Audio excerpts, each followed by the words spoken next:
Alam mo ba, may mga taong akala nila average lang sila pero ayon sa psychology, mas matalino pala sila kaysa sa karamihan. Hindi lahat ng matalino ay honor student. Hindi rin lahat ng matalino ay maingay, palasalita o palabida. Sa totoo lang, ang tunay na intelligence ay kadalasang tahimik, hindi halata at madalas minamaliit kahit ng mismong may-ari nito. Sa video na ito, bubuksan natin ang mga psychological signs na nagsasabing baka mas smart ka kaysa sa iniisip mo. Kahit hindi ka genius, kahit hindi ka top ng klase. Bago tayo magsimula, kung gusto mo ng mga ganitong topic tungkol sa human psychology, emotions at behavior, huwag mong kalimutang mag-subscribe dito sa ating channel para lagi kang updated sa mga bagong kaalamang ibabahagi ko. 1. Mga senyales na mas matalino ka kaysa sa akala mo. Maraming tao ang iniisip na ang pagiging matalino ay nasusukat lang sa grado, diploma o bilis magsalita. Pero ayon sa psychology, hindi ganun gumagana ang tunay na intelligence. Sa katunayan, maraming matatalinong tao ang hindi kailanman naniwala na matalino sila. Una, kung madalas mong questionin ang sarili mong kaalaman, posibleng mataas ang intelligence mo. Ayon sa psychology, ang taong tunay na matalino ay alam kung gaano pa karami ang hindi niya alam. Hindi sila kampante, hindi sila mayabang, at hindi sila basta-basta naniniwala na tama sila palagi. Ikalawa, kung mas komportable kang makinig kaysa magsalita, isa itong malakas na senyales ng intelligence. Ang utak na matalino ay mas gustong mag-obserba, mag-analisa at magproseso bago magsalita. Kadalasan tahimik ang matalino dahil mas pinipili niyang unawain ang sitwasyon kaysa mangibabaw. Ikatlo, kung mabilis kang ma-overwhelm sa ingay, gulo o sobrang stimulation, hindi ito kahinaan. Ang mga taong may mas mataas na cognitive processing ay mas sensitibo sa kanilang paligid. Mas mabilis nilang napapansin ang detalye kaya mas mabilis din silang mapagod. Ikaapat, kung madalas kang mag-isip ng malalim kahit sa simpleng bagay, senyales ito ng mataas na mental activity. Hindi ka lang basta nakikita ng mga bagay sa surface level. Lagi mong hinahanap ang dahilan, pattern at kahulugan sa likod ng nangyayari. At panghuli, kung minsan pakiramdam mo ay hindi ka talaga fit sa karamihan, maaaring hindi ka talaga pangkaraniwan. Maraming matatalinong tao ang nakakaramdam ng isolation dahil iba ang paraan ng kanilang pag-iisip. Mas malalim, mas tahimik at mas komplikado. Ang pagiging matalino ay hindi palaging kapansin-pansin. Minsan ito ay nakatago sa pagdududa, katahimikan at malalim na pag-iisip. At kung nakita mo ang sarili mo sa ilan sa mga senyales na ito, baka mas matalino ka kaysa sa matagal mong akala. 2. Kung ginagawa mo. Ito, mataas ang intelligence mo ayon sa psychology. Maraming tao ang iniisip na ang intelligence ay nasusukat sa bilis mag-isip o dami ng alam. Pero ayon sa psychology, mas mahalaga kung paano ka mag-isip, hindi kung gaano ka kadalas magsalita. Una, kung madalas kang mag-pause bago sumagot, isa itong senyales ng mataas na intelligence. Ang matalinong isip ay hindi nagmamadali. Pinoproseso muna nito ang impormasyon bago magbigay ng opinyon o desisyon. Ikalawa, kung kaya mong baguhin ang paniniwala mo kapag may bagong ebidensya, mataas ang cognitive flexibility mo. Ayon sa psychology, ang kakayahang mag-adjust ng pananaw ay tanda ng advanced thinking. Hindi ka takot aminin na mali ka kapag may mas malinaw na katotohanan. Ikatlo, kung mas pinipili mong mag-isa paminsan-minsan, hindi ito ibig sabihin na antisocial ka. Maraming matatalinong tao ang nangangailangan ng solitude para mag-isip ng malalim. Tahimik na oras ang nagbibigay linaw sa kanilang isip. Ikaapat, kung madalas mong nakikita ang parehong sitwasyon mula sa iba't ibang perspektibo, mataas ang analytical intelligence mo. Hindi ka agad humuhusga. Inintindi mo muna ang konteksto, motibo at posibleng dahilan ng bawat tao. Ikalima, kung mas interesado ka sa tanong kaysa sa sagot, isa itong malakas na indikasyon ng intelligence. Ang matalinong tao ay hindi kontento sa surface level explanation. Lagi siyang naghahanap ng mas malalim na pag-unawa. Ang intelligence ay hindi palaging maingay. Minsan, ito ay makikita sa katahimikan, pag-iisip at kakayahang magbago. At kung ginagawa mo ang ilan sa mga ito, mataas ang intelligence mo kahit hindi mo pa ito napapansin. 3. Hindi ka mayabang. Talagang matalino ka ayon sa psychology. Maraming tao ang napagkakamalang yabang ang pagiging tahimik at kumpiyansa. Pero ayon sa psychology, hindi lahat ng hindi nagpapakitang gilas ay mayabang. Sa katunayan, karamihan sa mga tunay na matatalino ay hindi kailangang ipakita ang talino nila. Una, kung hindi mo kailangang ipaalam sa lahat na tama ka, senyales ito ng intelligence. Ang taong matalino ay may sapat na tiwala sa sarili kaya hindi niya kailangang patunayan ang sarili sa bawat usapan. Ikalawa, kung mas pinipili mong manahimik kaysa makipagtalo, hindi ito kahinaan. Ang pag-iwas sa walang saysay na debat ay tanda ng emotional at cognitive maturity. Alam mo kung alin ang worth ng energy mo at alin ang hindi. Ikatlo, kung kaya mong makinig kahit hindi ka sang-ayon, mataas ang level ng iyong intelligence. Hindi ka agad defensive. Handa kang unawain ang pananaw ng iba bago bumuo ng sariling konklusyon. Ikaapat, kung hindi mo minamaliit ang ibang tao kahit alam mong mas may alam ka, malinaw na indikasyon ito ng tunay na katalinuhan. Ang intelligence ay may kasamang humility. Mas nauuna ang pag-unawa kaysa pag-angat ng ego. At panghuli, kung madalas mong questionin ang sarili mo kaysa husgahan ang iba, isa itong tahimik na anyo ng talino. Ang taong matalino ay mas kritikal sa sarili kaysa sa paligid. Ang yabang ay maingay. Ang talino ay kalmado. At kung hindi mo kailangang ipakita ang galing mo para maramdaman ang halaga mo, talagang matalino ka. 4. Psychology reveals. Bakit tahimik ang totoong matalino? Maraming tao ang nag-aakalang ang matalino ay palasalita at laging may opinyon. Pero ayon sa psychology, kabaligtaran ang madalas na totoo. Karamihan sa mga tunay na matatalino ay tahimik hindi dahil wala silang masasabi, kundi dahil pinipili nilang magsalita lang kapag may saysay. Una, ang utak na matalino ay palaging nagpoproseso. Habang ang iba ay agad nagsasalita, ang matalino ay nag-oobserba muna. Iniipon nila ang impormasyon bago bumuo ng konklusyon. Ikalawa, ang katahimikan ay nagbibigay ng mental clarity. Ayon sa psychology, mas nagiging malinaw ang pag-iisip kapag mas kaunti ang ingay. Kaya mas komportable ang matalino sa tahimik na espasyo. Ikatlo, ang tahimik na tao ay madalas mas aware sa emosyon ng iba. Dahil mas marami silang napapansin, mas maingat sila sa salita. Hindi sila basta nagsasalita nang hindi iniisip ang epekto nito. Ikaapat, hindi kailangang patunayan ng matalino ang sarili niya. Ang katahimikan ay tanda ng self-assurance. Kapag alam mo ang kaya mo, hindi mo kailangang ipagsigawan. At panghuli, ang tahimik na pag-iisip ay nagbubukas ng mas malalim na insight. Ayon sa psychology, maraming breakthrough ideas ang nanggagaling sa katahimikan, hindi sa ingay. Ang pagiging tahimik ay hindi kawalan ng talino. Ito ay madalas na ebidensya nito. At kung ikaw ay isa sa mga taong mas pinipiling manahimik, baka ikaw ang mas maraming naiintindihan kaysa sa nakakarinig. 5. 7 ugaling ginagawa ng matalino, pero hindi napapansin ng iba.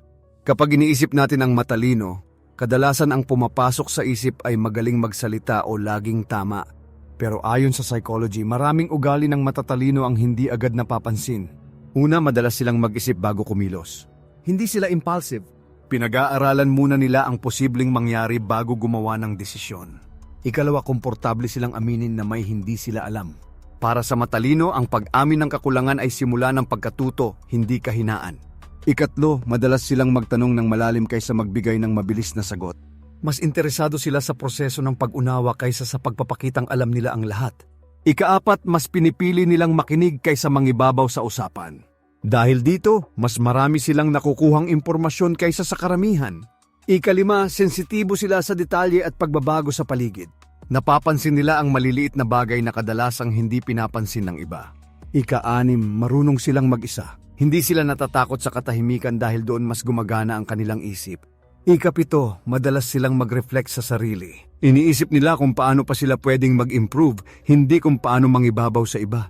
Ang mga ugaling ito ay hindi flashy, hindi sila agad napapansin o pinupuri. Pero ayon sa psychology, ang ganitong mga ugali ang madalas na tanda ng tunay na katalinuhan. At kung ginagawa mo ang ilan sa mga ito, posibleng mas matalino ka kaysa sa iniisip ng mga tao sa paligid mo. 6. Paano malalaman kung high IQ ka kahit hindi genius? Maraming tao ang iniisip na ang mataas na IQ ay para lang sa mga genius. Pero ayon sa psychology, hindi mo kailangang maging extraordinary para masabing mataas ang intelligence mo. May mga tahimik at simpleng senyales na nagsasabi nito. Una, kung mabilis kang makahanap ng pattern sa mga sitwasyon, isa itong indikasyon ng high IQ. Napapansin mo ang koneksyon ng mga bagay kahit hindi ito obvious sa iba. Ikalawa, kung kaya mong mag-focus ng matagal kapag interesado ka, mataas ang cognitive engagement mo. Ang matalinong utak ay kayang pumasok sa malalim na pag-iisip kapag may kahulugan ang ginagawa. Ikatlo, kung kaya mong ihiwalay ang emosyon sa desisyon kapag kailangan, senyales ito ng advanced reasoning. Hindi ibig sabihin na wala kang emosyon, kundi marunong kang mag-manage nito. Ika-4, kung madali kang mainip sa mababaw na usapan, hindi ka bastos. Ayon sa psychology, ang high IQ ay mas naghahanap ng substance kaysa surface-level interaction. Ika-5, kung mabilis kang matuto mula sa pagkakamali, mataas ang adaptive intelligence mo. Hindi mo inuulit ang parehong error dahil iniintindi mo kung bakit ito nangyari. At panghuli, kung hindi mo kailangang ipakita ang talino mo para maramdaman ang self-worth mo, malinaw na senyales ito ng mataas na IQ. Ang tunay na intelligence ay hindi naghahanap ng validation. Ang high IQ ay hindi palaging kapansin-pansin. Madalas, ito ay kalmado, tahimik at praktikal. At kung nakita mo ang sarili mo sa mga senyales na ito, posibleng mas mataas ang IQ mo kaysa sa inaakala mo kahit hindi ka genius. 7. Kung ganito ka mag-isip, mas matalino ka kaysa sa karamihan. Hindi lahat ng matalino ay mabilis magsalita o laging may sagot. Ayon sa psychology, mas makikita ang talino sa paraan ng pag-iisip, hindi sa ingay ng boses. Una, kung inuuna mong intindihin ang dahilan bago husgahan ang tao, mataas ang intelligence mo. Ang matalinong isip ay naghahanap ng context, hindi agad konklusyon. Ikalawa, kung kaya mong sabihin pwede akong mali, senyalis ito ng advanced thinking. Hindi ka sarado sa ideya ng iba dahil alam mong ang kaalaman ay pwedeng magbago. Ikatlo, kung iniisip mo ang long-term effects bago gumawa ng desisyon, mas malalim ang cognitive process mo. Hindi ka basta nadadala ng emosyon o pressure ng sandali. Ika-4, kung kaya mong pagsabayin ang logic at empathy, bihira itong kombinasyon. Ayon sa psychology, ang ganitong uri ng pag-iisip ay tanda ng mataas na emotional at intellectual intelligence. Ika-5, kung hindi ka komportable sa sobrang kasiguraduhan, natural ito sa matalino. Ang isip na matalas ay aware sa complexity ng mundo. At panghuli, kung mas pinipili mong mag-isip ng tahimik kaysa magsalita ng marami, posibleng mas marami kang nauunawaan kaysa sa karamihan. Ang talino ay hindi palaging kita. Minsan ito ay naririnig sa paraan ng pag-unawa, hindi sa dami ng salita. At kung ganito ka mag-isip, mas matalino ka kaysa sa karamihan. 8. Psychology truth. Ang matalino hindi kailangan magpakitang gilas. Sa isang mundo na maingay at puno ng papansin, madalas na pagkakamalan na ang pinakamatalino ay ang pinakamadaldal. Pero ayon sa psychology, ang tunay na matalino ay hindi kailangang magpakitang gilas. Una, ang taong matalino ay hindi naghahanap ng validation. Alam niya ang halaga ng sarili niya kahit walang pumapalakpak. Ikalawa, hindi nila kailangang mangibabaw sa bawat usapan. Mas mahalaga sa kanila ang pag-unawa kaysa sa panalo. Ikatlo, ang matalino ay hindi agad naglalabas ng opinyon.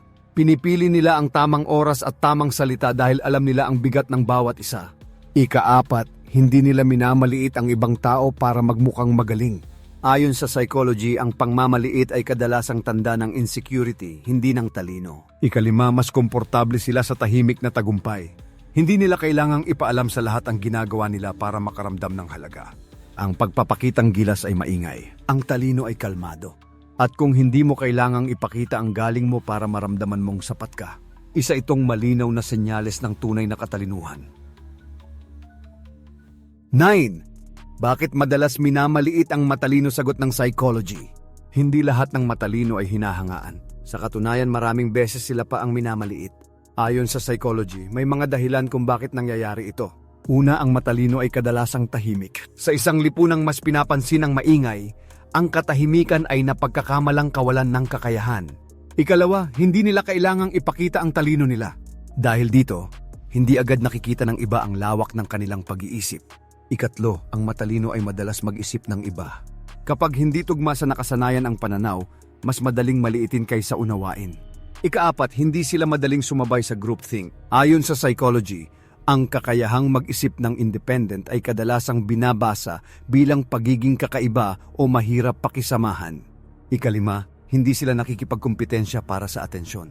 Sa isang mundong naghahanap ng validation, ang hindi pakikipag-agawan ay nagmumukhang kahinaan. Ang pagmamaliit sa matalino ay hindi dahil kulang sila. Madalas ito ay dahil hindi sila naiintindihan. At kung minsan naramdaman mong minamaliit ka dahil sa katahimikan at lalim ng pag-iisip mo, baka hindi ka talaga pangkaraniwan.